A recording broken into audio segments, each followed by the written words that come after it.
They're known as silent destroyers. But they also hide a creepy trait when one of their kind is dying. We're talking about termites in this episode. How can a termite queen lay millions of eggs? How do termites cause billions of dollars in damage every year? And why do the colonies lick their queens to death?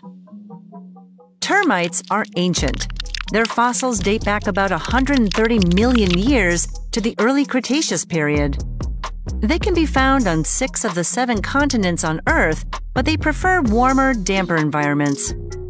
Living in colonies with populations ranging from a few hundred up to the millions. In 2018, a 4,000-year-old supercomplex was discovered in Brazil with approximately 200 million excavated mounds covering an area the size of Great Britain. So it begs the question, how do these colonies get so big? Well, it all comes down to the queen. She's the founding member of a colony. Once she mates, she heads underground to start her life of perpetual egg-laying. And it really is her lifelong job now. She'll continuously lay up to 30,000 eggs per day for 15 years. She's tired. That's 1 every 3 seconds. See, we weren't kidding. To produce that amount of eggs, she needs to be bigger than the rest of the termites in the colony. Starting off as small as a dime, she can grow up to 11 centimeters long. Although this size does come with its share of problems. She's so big and so inundated with eggs that she can't move. So she has a team of workers tending to her every need. This includes licking her body to keep her clean.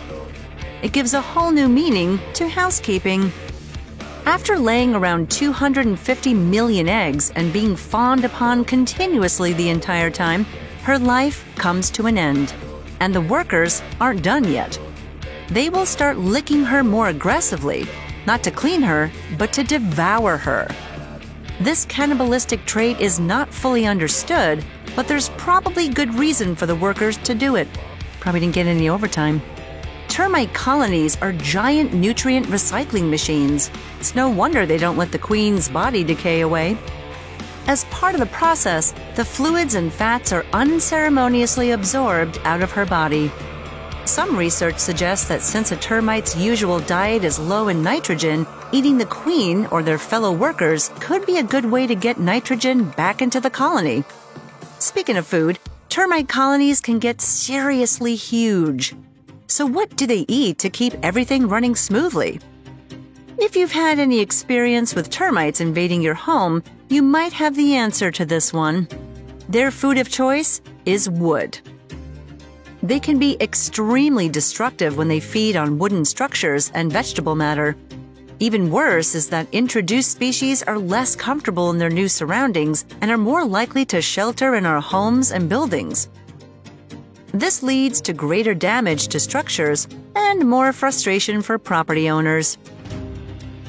That damage comes with a $5 billion bill every year in the United States alone.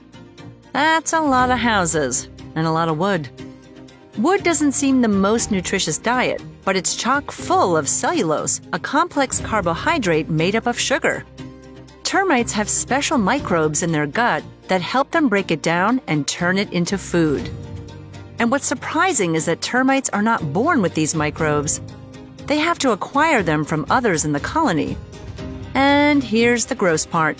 The microbes can be passed on by anal feeding. Yep, you guessed it, eating the poo of other termites. Wonderful. If you haven't had your fill of insects yet, then why not check out our episode on beetles that crawl out of their predators' butts? It always comes back to poo here. They lick their queen to death and cause billions of dollars of damage every year. That's what termites do, and that's what makes them crazy creatures.